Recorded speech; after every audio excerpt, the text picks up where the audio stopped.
Julie here with Sirius Telus Moon, beginning this episode with the Moon Hour. And I know we're going to go into Saturn. Moon is 22 in Virgo in the 6th house, right on the Lord of Fortune of the 1800 Chart of Netherlands. And we had an eclipse with Moon Ketu. And when we have eclipse with Moon Ketu, it's actually a wonderful time to reflect on Moon with the nodes. So, Moon with Ketu means that we are dematerializing certain relational patterns. Moon Ketu is a great time. Moon Ketu in Sinistry and Moon Ketu in Davidson, or Moon Ketu in general, is a wonderful placement to dematerialize any trauma bond relations. Now, Moon Ketu can definitely make us go back to our safety spot, but it doesn't. But Ketu doesn't allow us to materialize. So let's say somebody was, I don't know, hung in a trauma bond. Moon Ketu, Sinistry or Davidson can assist them, or even force them to let go of that trauma bond. Or if somebody is trying to get into the comfort zone of trying to create, usually it's less conscious, but even in the places where it's more conscious, trying to create a trauma bond, Ketu is Ketuing that coping mechanism. And that's the lovely thing about the eclipse that we had, the lunar eclipse that we had in Virgo, because the old relational patterns that are no longer serving are being dematerialized. Either the relations are, okay, either people lose their relations, or even in the case of, let's say, when it is actual housing, because Moon can be a home, um, if the housing was not housing, if the housing was detrustate, and it's not for nothing that I looked at the detrustate, I looked at it when Mercury was direct, as the Rolodex trilogy.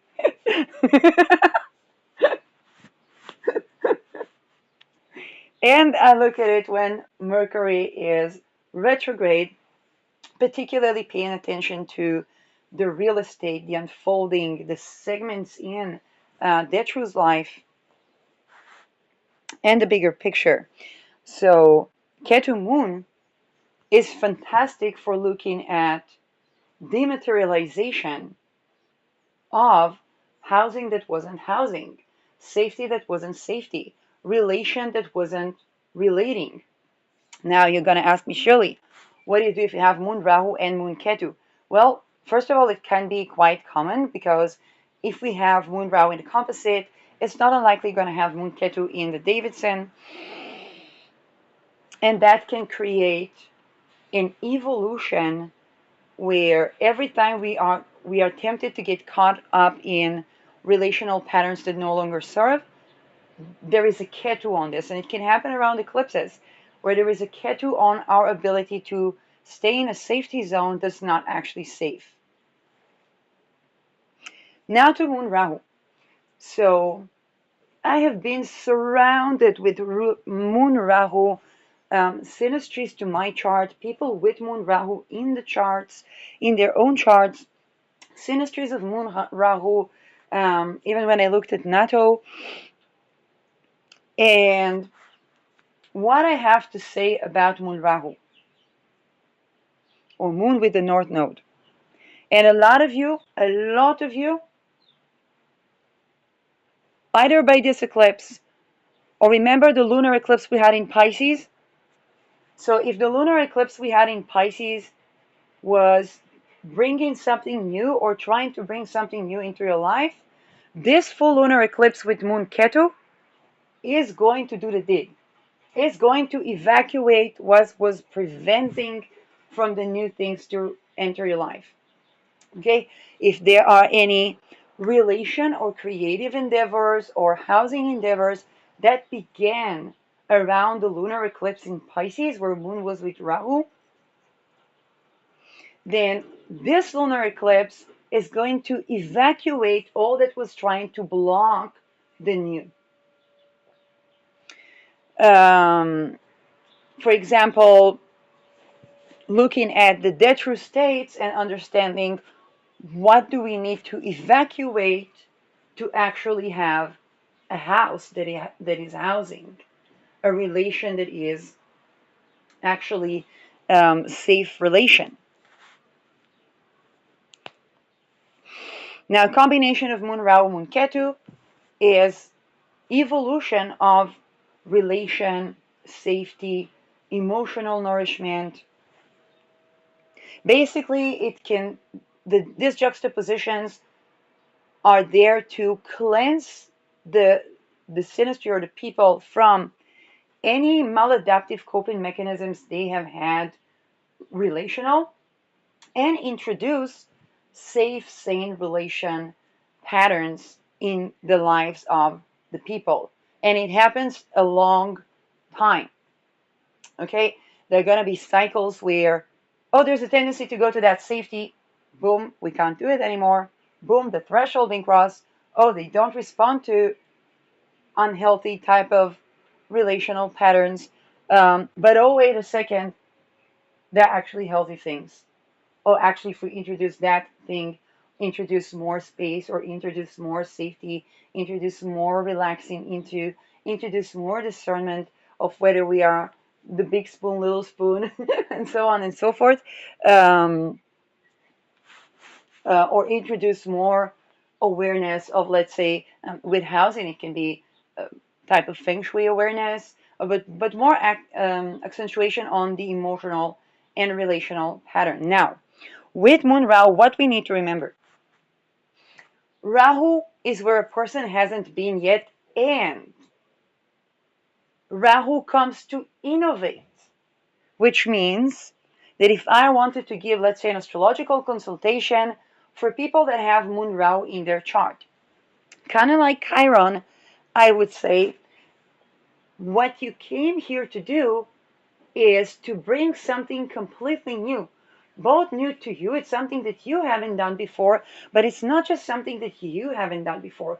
You are probably going to do relation, housing, caregiving, fertility, and all moon things, including even astrology, in a way that is unprecedented even to the people that materialized being a mom, materialized having a home, um, or materialized following the lunar cycles or observing the moon.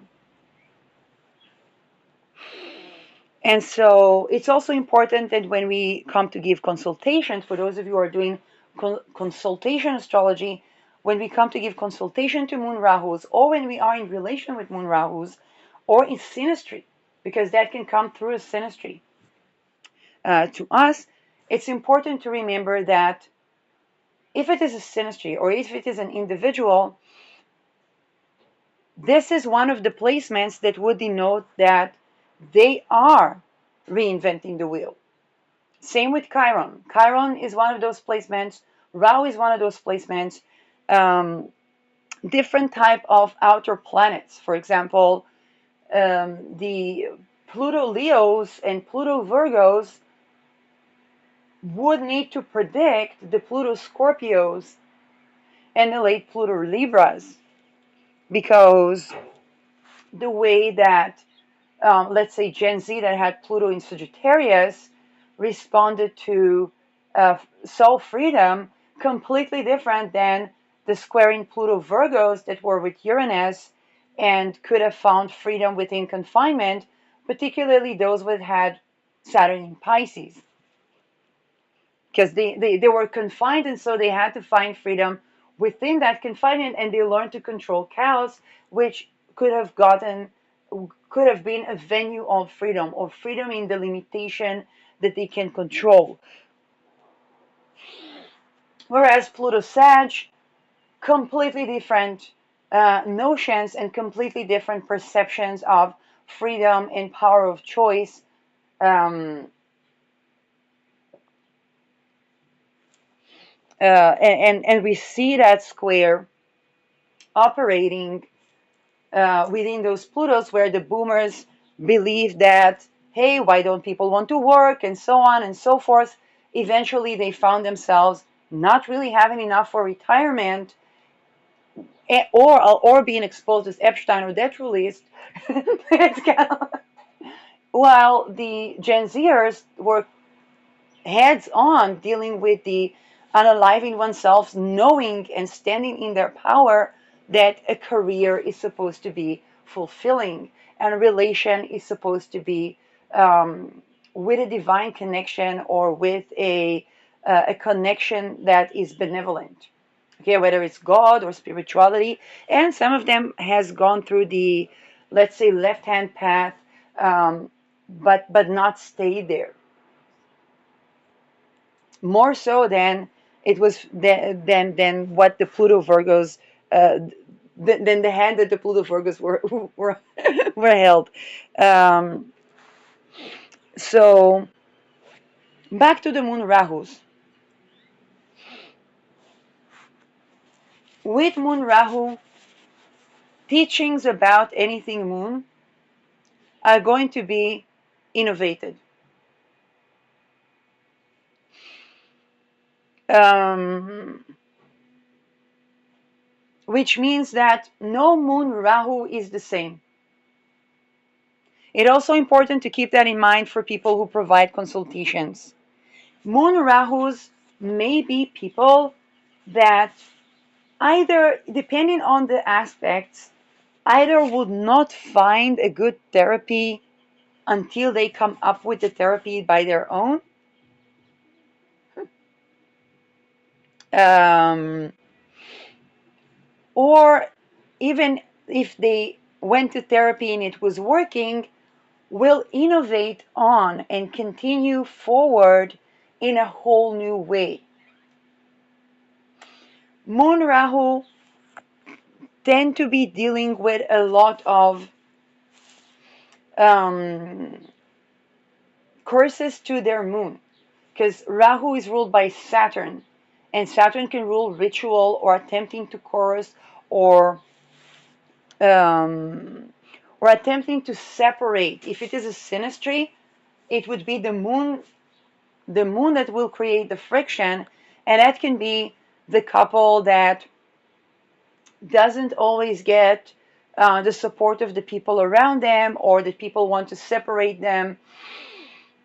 Sometimes the moon Ketu can get there as well, but the moon Ketus would not be separated until it hits usually the moon Rahu.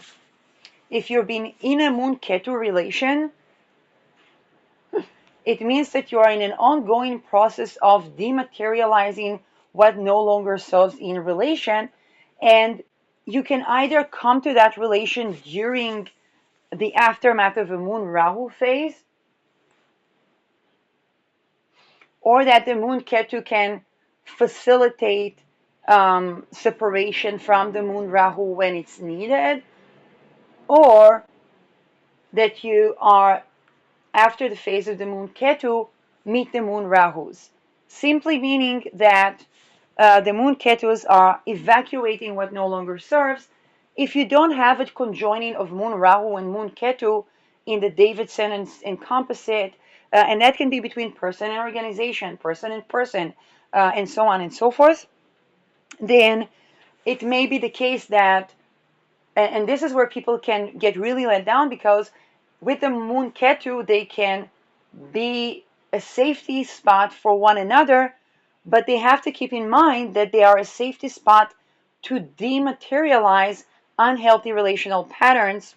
And then the moon Rahu is very likely to come from another person. And this is where people can spend even years together and then suddenly meet another person, regardless of where the relation with the other person is going. It can be feeling like, hey, what happened, why now, and so on and so forth. But deep down inside, the moon Ketus know that they have to let go of that particular pattern, or they have to let go even of that particular partner. Um, So as for the moon Rahus, if there is mainly moon Rahu, if the relation is mainly moon Rahu, it can be a reignition of creative endeavors. It can be learning about the moon, learning about fertility, being inspired to see a new connection. For example, moon Rahu in my life was definitely times where I tended to the topic of fertility, not necessarily through children, but through understanding that, oh, to grow a business is like to grow a child. Oh shit, I'm child free. I don't know how to care for children. That's a topic that I have been avoiding. Um, and hey, I need to tend to my inner child. And when I tried to do that, there was a Ketu on my moon. so so I was basically dematerializing a relation with the psychologist at the time. Um, I think so, or it was or it was Rahu. Either it was Ketu moon or Rahu moon. No, because then it would be Rahu returns. So no, it was Rahu moon. Um, I nearly was Ketuing myself because because there were attempts in my life from that very therapist, and so um, and but definitely I was called to re-embody my inner child, um, and let go of the adult self or even the ascendant ruler, which is the adult self, um, in favor of nourishing my emotional safety and my emotional needs. So, or a sense of relation or a sense of connection. Um, Moon Rahu, anything Rahu can be associated with the question, is something real? Is something not? Um, it can be like a Fata Morgana, okay? Is it something that we are thirsty for? And in the best sense of the way, it's a new way to relate for people that came from really maladaptive relational or upbringing or relational patterns that were, when we say maladaptive, it can be the most adaptive thing to the era or the most adaptive thing to the spirit of the time. For example, the most adaptive thing to growing in a household where both parents would fight one another and argue all the time is to be a single parent, or for some people, shared custody, and so on and so forth. But it doesn't mean that we don't want to grow beyond that into something that's actually healthy, safe relation. Now, with Moon Rahus, it basically means that one or both people is growing more into whatever is the version of a relation that is actually more compatible with the spirit of the times. We can see it from this vantage point as going from either all kinds of maladaptive attachment patterns or so much as trauma bond, moving forward to safe attachment pattern or even newer and more evolved views of relation. Non-attachment can be assigned to Pluto, to Moon Ketu, Pluto Ketu, yeah, but but Moon Ketu when we talk about relations, um, and the combination can be between Ketu Moon to Rahu Moon can be practicing non-attachment while integrating healthier and healthier modes of relations. Whether the people remain together or not can be that they could be preparing themselves to discern what are the relations that they want to be in, whether it's with their career place, their partners, their colleagues, and their clients or children. Um,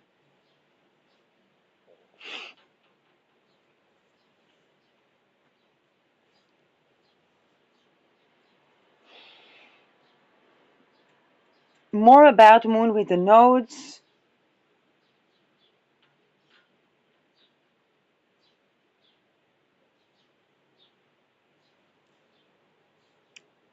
In terms of the spirit of the time. Now, what does it mean being surrounded with either Moon Ketus or Moon Rahus? Being surrounded with Moon Ketus is a call to practice non-attachment, is a call to um, dematerialize unhealthy relational patterns or houses that are not housing. Being surrounded with Moon Rahus is a calling, a tremendous calling even, to integrate the the wisdom of the moon from the moon Ketu and actually create, actually relate, actually um, bring in the new.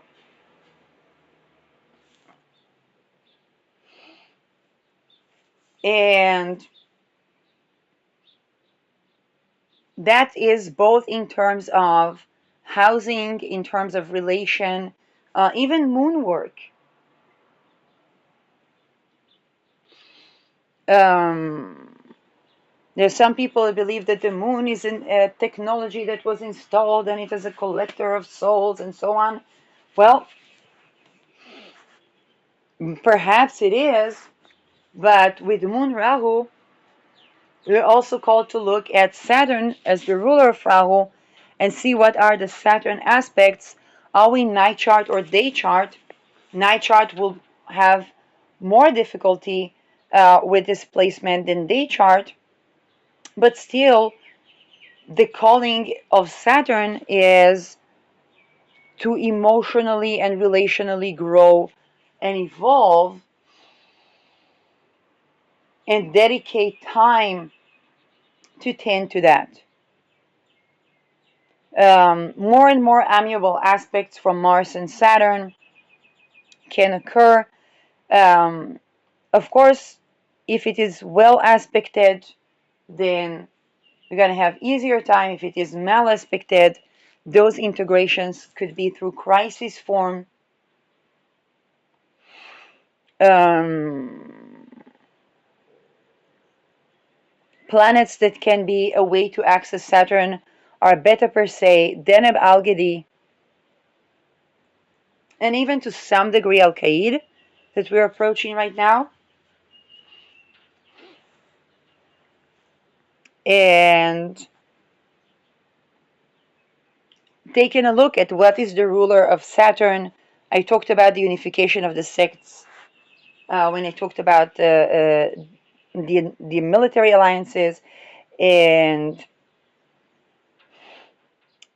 keep in mind both if it is person to job, so both the corporation and the person should keep in mind that there may be attempts to destabilize the position of the person from the corporation, and that in itself doesn't mean anything about whether it's a compatible candidate or not, which is important, and also to consider why, if that was the person for the job, why is that person and that corporation? How is the person and the corporation growing? What do they bring that is new to the corporation when it comes to relational patterns, safety, housing or dwelling? If it's real estate, then the topic of housing needs to be addressed, not just real estate. Um, More moon affiliated things. I don't know if it's a restaurant, they might be bringing new food or trendy food, and so people might try to kind of coerce them to separate or course their position, but it doesn't necessarily mean that they're not a good candidate for the job. If it is between two people, then this is where people really need to take things with a grain of salt, because some of the things that they would be told are absolutely correct, and yet they are here to go beyond. It's not a munketu, meaning if it's not that the people around are not don't have a grain of truth to what they say. It's that they're meant to take it beyond, to break the glass ceilings as per the people around them, which is why they are met with the friction that is almost necessary for growth. If I think about Moon Rahu's, um, for example, um, Moon Rahu's in my life. For example, Caitlin Kapak, the founder of Sphere and Sundry, has her Moon Rahu next to my ascendant, and I was definitely shown through the difficulties, whether it's talisman making and MK Ultra, body butters and creams, and the belief that people that do that are also sex workers because people are trafficked, and and yet that was meant to, and yet together with that, I was also seeing how I am a night chart and Sphere and Sundry consists of two people with day charts. Um, the need to be represented talismanically as a night chart, and the fact that in every profession those trafficking endeavors permeate, and my job should not include abuse, is relevant to all of them because whereas Caitlin came from retail and other things, retail therapy and so on and so forth, I came from academia and I took a break from academia. And so things like believing that if she was an academic, it would be her ideas would be protected from plagiarism and so on and so forth. I'm like, well, not with the Me Too, not with the trafficking ring, because it all works on siphoning ideas, um,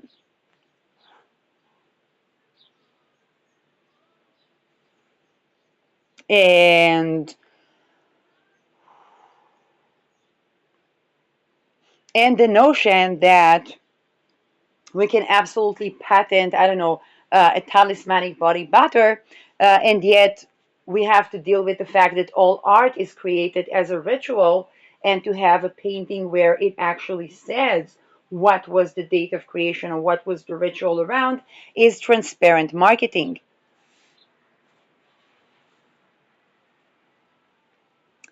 Particularly when there were intentions um, that would affect the people consuming or coming into content with that creation. For example, when I made a talismanic podcast in Mars Denim Algedy dedicated to the oil, to standard oil and the effect on medicine, I stated that this was a talismanic episode, unlike, for example, me recording right now, where there definitely is a chart, but I'm not setting any additional intention to the episode that I do not disclose here. This is completely innovation and anything that was done before, except for talismans. So this shows us how um, the friction arises where definitely to be informed that doing, I don't know, a talismanic body butter, okay, even if I give all the veneration and credit for Miss Kapak or art, would basically put me in a position where those professions are currently looted by people who try to traffic everybody that does that. But that pertains to every profession, and I know that because I took a break from academia because of that. And of course, when I run into developing that into art or talismanic art, the entire art sector and profession, the connection to the oligarchy, the connection to the Epstein files, the apprenticeships, the fundings, okay, it's not just the lore of the Medicis, it's also the darker things, the cloning projects, and all these things where there was a sector of society that was extremely tortured and that affected the arts. Somebody, it's, I so wish that there will already come a time where the people that are inside those sectors and took vote oath of silence or something will begin to actually talk about that, because I see how so many people have a lot to say, um, and I just wish for them that they can speak and have their speech protected, um, because these people were tortured and made to believe that they are the ones that are doing the art, that they are the ones that are doing all these things, but that would affect the fact that they could not create from a place of um, joy, relation, love, um, that is not imbued with basically the more tormenting, because it was based on a treason cult, and that negates love that is actually loving, and of course that affects the arts. Um, in fact, one of my major arguments in 2007 was with a musician um, that said, well, when I'm happy and loved and so on and so forth, then I don't write music. I write music when I'm sad, when I'm heartbroken. And definitely, I had a lot of healing music. You need to take even lyrics and turn them into uplifting, the transmutation ability of basically the Luciferian and the Baphometian. But for me, it was like, wait a second. If I don't create with love, then I basically only create when I'm sad, which means that if that is my income, if that is my skill, then I would be dependent on sadness and perpetual crisis to make a living and to be appreciated for my art, which is not a state that I want. I want to create out of love and out of pleasure and out of joy. And that friction, and at the same time, contemplating um, how much of my creation is healing and how much of my creation is creation out of love. That was a time where Madeleine was kidnapped, and the guy was living 2 meters from Heidelberg. Um, so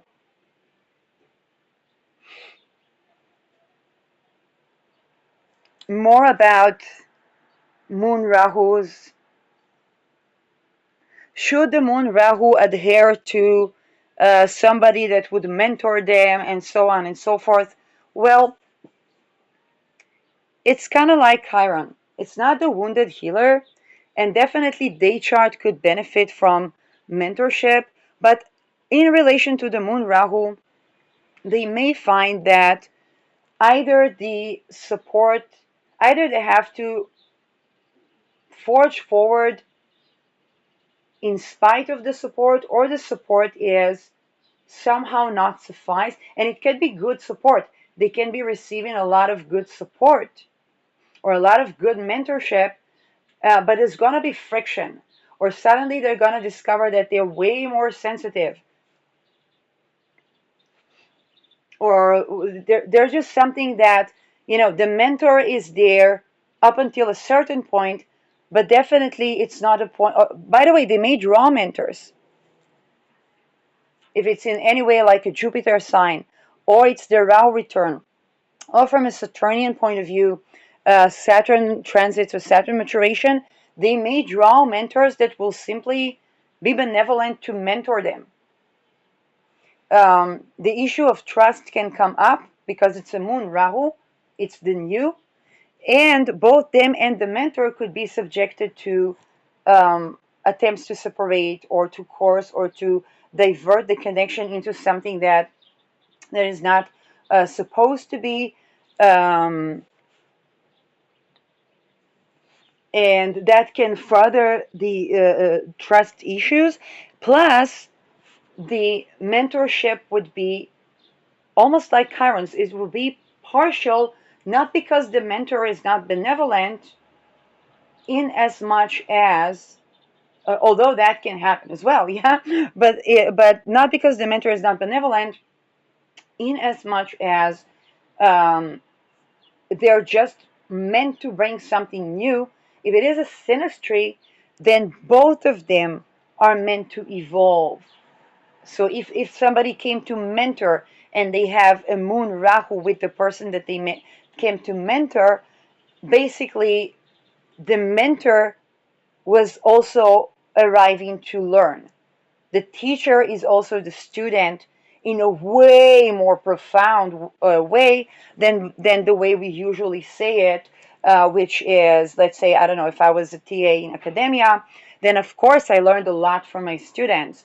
But let's say in the issue of Moon Rahu, the mentor might come with benevolence towards Rahu or the moon, and find that they themselves are also accidentally the student, because it's not like the person that they come to mentor is trying to teach them something, is that that person is evolving and their evolution is also teaching. Um, which can, and here is also when we ask about sun aspects.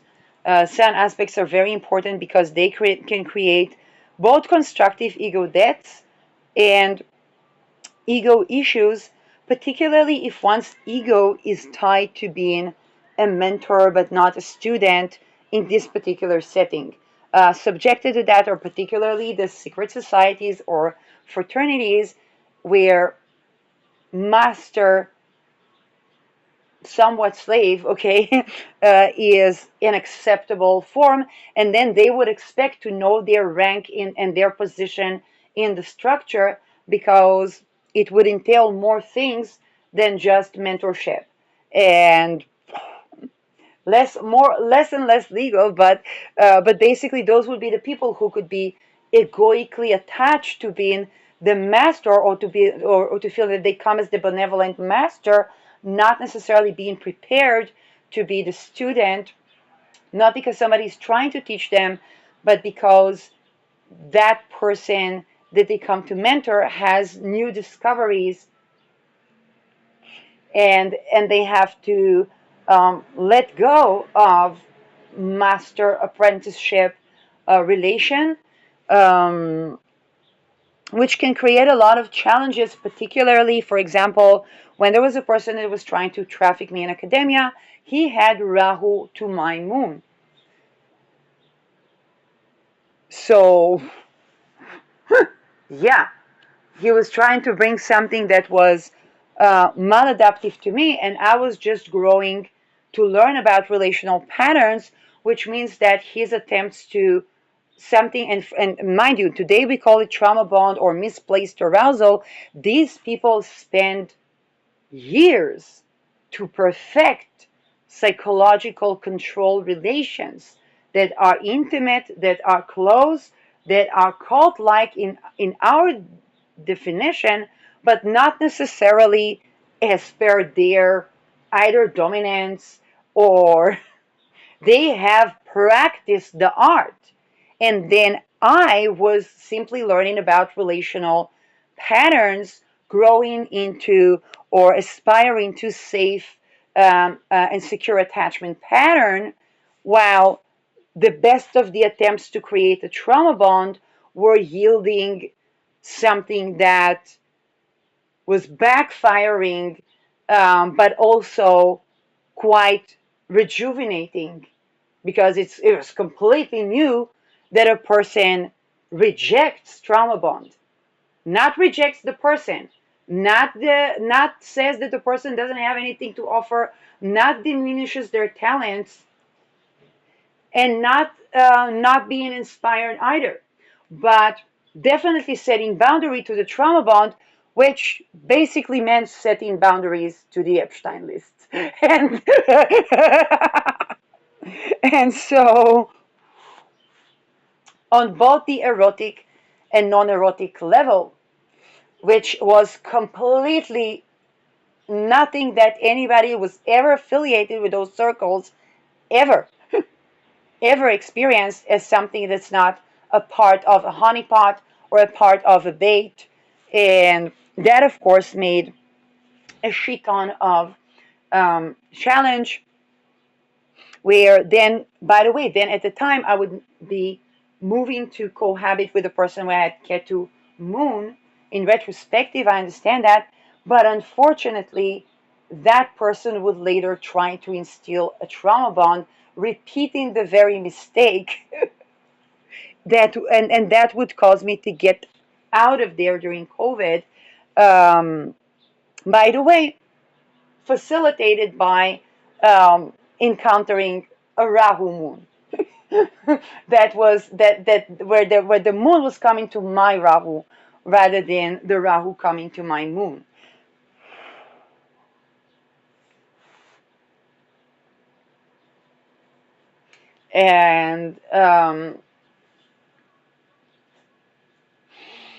And then having to readdress these Ketu moon relations in retrospective, having to set a boundary to someone that I didn't even know that I needed to set a boundary to. Using a talisman that was made by the person I had Rahu moon with, um, and also setting boundaries to everything that was not aligning with safe relation there, all the while covering NATO chart um, and having a Ketu moon, Rahu moon, um, slowly evolving from the secret society patterns into what I'm talking about today, which is profound. Okay, none of them is a romantic relation.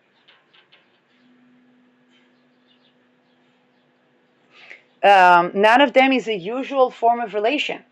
Whether it was somebody that was supposed to be my boss, but tried to introduce me into probably into the Epsteins. Uh, um,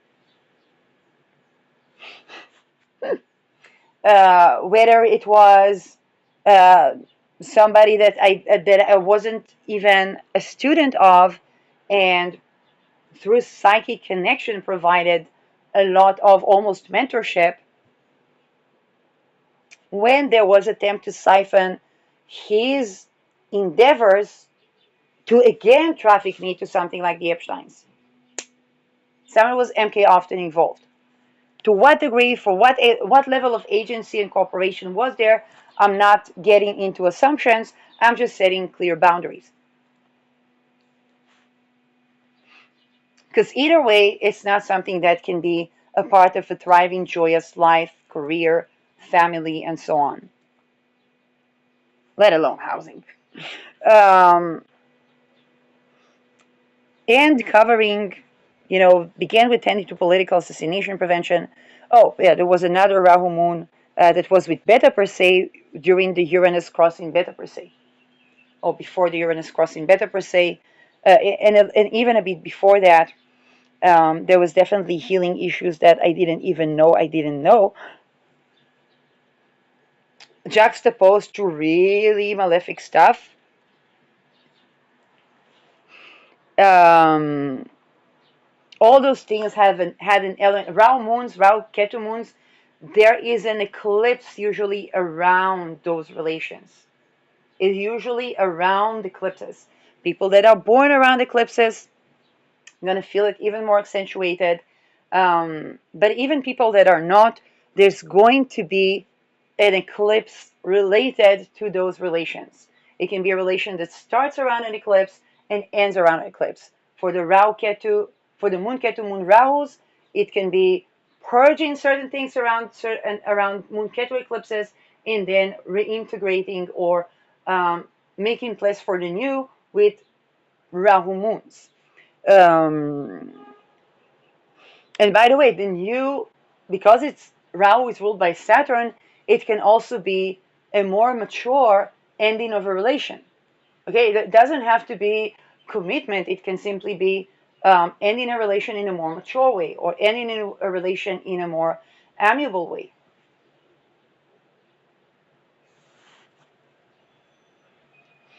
Of course, same with the moon Ketu, but the moon Ketu is more non-attached um, than the moon Rahu, and yet, depending on the personal moods and other factors, let's just say if the moon Ketu, we had one person that was trying to instill or trying to subjugate another or instill a trauma bond in another, and that was dematerialized, then it can be an existential crisis to the person that was trying to go about that route. But anyway, it would make it very clear that that's not working with the other person. Um, with Moon Rahu's, attempting to materialize an unhealthy relation will be met by Moon Ketu. Okay? And this is basically how people come out of trauma bonds. Um, Both will learn of new ways and also new considerations when it comes to both Saturn and Moon related things. With Moon Rahu, it's really about materializing something. Um, and you'll have to look into what sign it is, and what are the rulers, how is it aspected, to know more, but definitely something is materializing.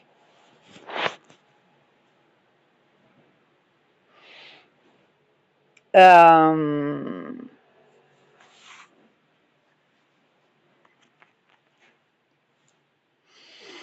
and with the moon Ketu, it's basically about dematerializing.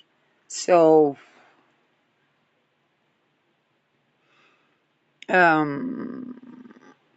more about moon Rahu's. Then there are the other aspects between the moon and Rahu or Ketu. Um, with the square, we're probably going to see friction that involves both at the time. For example, if the moon was like Lilith squaring Ketu and Rahu, we'd probably see a crisis where a coping mechanism that is no longer serving, no longer works, together with something that does work, but through a crisis. It's like somebody is getting zero response to their attempting to provoke attention, while they're getting actual. It can be between a parent and a child. It can be a child going into a trauma tantrum, which the parent stays calm, and then the parent asking the child to verbalize how were they feeling, what made them feel that way, acknowledging the emotions of the child. But this can be something of a complete crisis, like the child getting into a trauma tantrum in the middle of the mall, throwing things away, sneezing during pandemic and stuff like that, and the parents staying calm. So it can kind of bring the new through a crisis. Um, and then for the child to be completely dumbfounded by the coping mechanism of the parent, or it can be a following of the parent getting into that trauma tantrum with the child, and then having to learn good ways to cope because the child runs away and the parent is afraid that they ran away to some death room. So, EQ, emotional intelligence. Um, Harmonious point of Thales between the moon and the nodes. Moon remediating the tension between Ketu and Rahu. So this is where something is more well integrated. The growth of such relation, if it's a synastry or if it's a natal chart, the growth of such relations can facilitate remembering why we let go of what we have let go of and moving forward in a new path. For example, for couples or jobs that people constantly learn how to work with people and communicate and harmonize and improve upon their better ways to relate, this can be an excellent aspect. With the Moon Rahu Moon Ketus, it can be that we had a crisis, we let go of some pattern, and it can be like people think that they are separating and going, and then suddenly connects them, and then they're separating and coming back. Um, and it's kind of and there is kind of a crisis that forces them to have non-attachment to whether they are going to be juxtaposed in relation or not. This is where people um, can still see that, hey, I better be in good terms with this person because I never know when do I meet them next, and I'm not in that much control over it, particularly around eclipses. Or um, whereas with the more amiable aspects, it can be, hey, we need to learn how to work together. So there can be more open conversations about, hey, that thing doesn't work. Maybe we can try that. And um, this is where the relation, if there are good aspects to Mercury, is better facilitated, and the attempts to separate the two might not be um, as striking as with the harder aspects.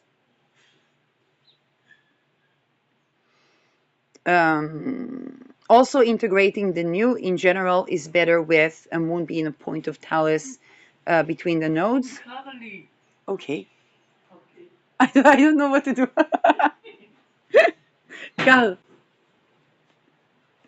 Um,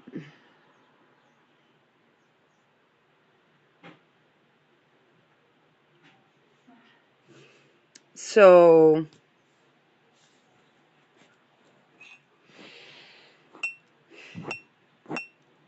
things people should really take precautions of when it comes to the moon Rahu moon Ketu.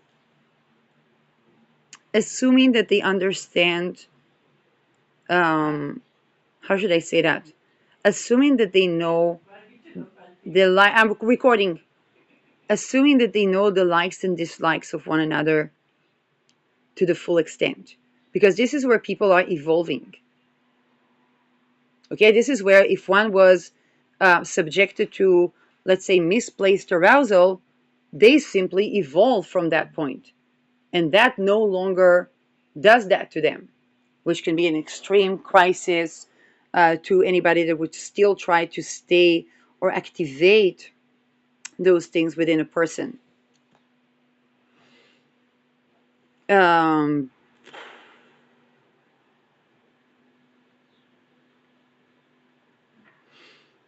and again, with the amiable aspects, it is easier facilitated. With the more hard aspects, which is the conjunction and the square, it is a crisis. It's through a crisis they say, okay, and this is where couples or people may find them saying, hey, but you used to like that, or hey, but you used to respond to that. Yeah, that was maladaptive. that was misplaced arousal, whereas I'm going towards relaxed arousal. Um,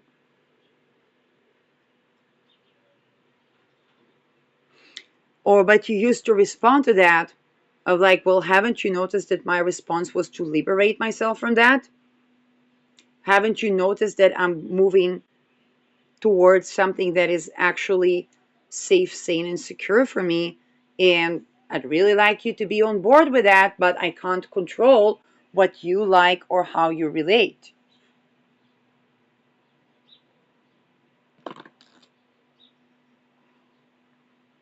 Um, the most maladaptive aspects of Moon Rahu Moon Ketu. When people particularly susceptible are the Luciferian and the Baphometian. I don't know about Satanists, but this is where there is a glorification of the toxic.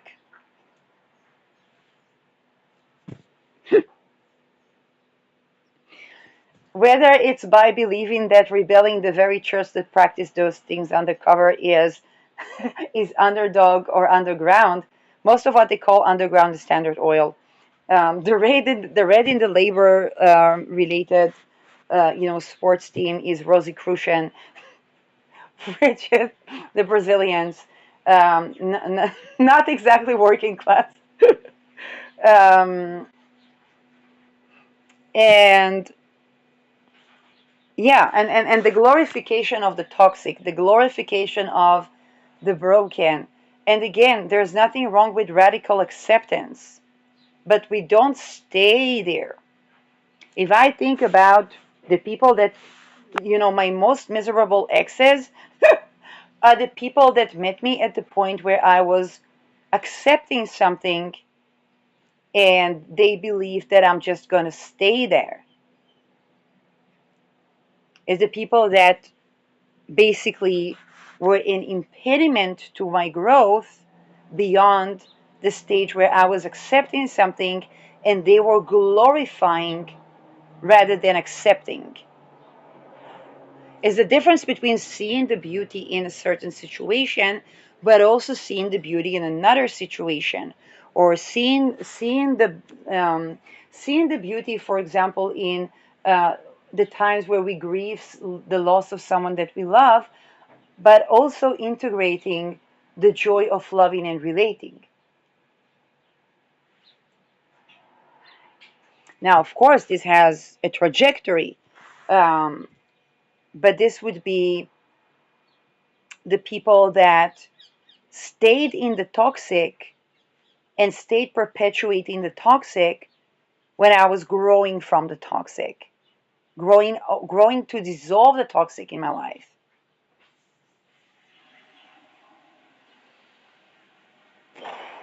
And then, of course, my requirements, my standards, my what I actually want became more and more informed. It became more and more detailed.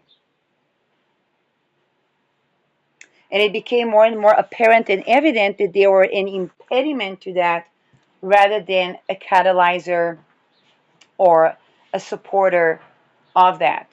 And those people basically thought they found something that they glorified, and then ended up sometimes even being a hater because they stayed in the glorification of the toxic while I moved on.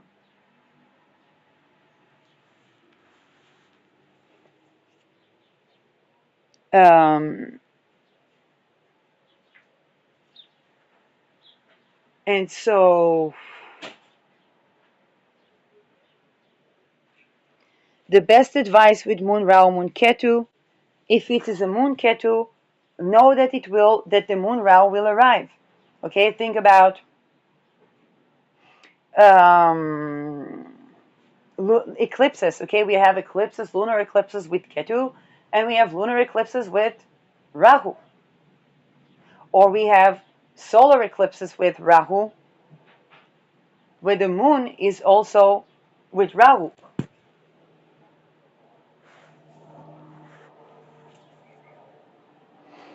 Um,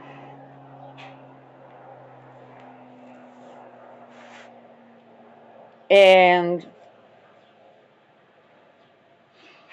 if it's a moon Ketu, then being aware that the moon Rahu.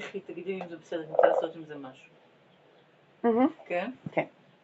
Then the moon Rahu will arrive, and if it's the moon Rahu, then answering the call to grow and evolve. Basically, it's going to be fated. So,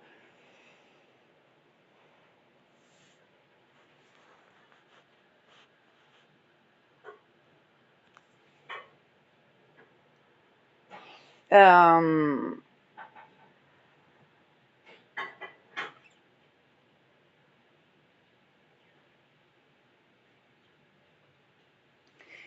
and with the moon Rahu, Do not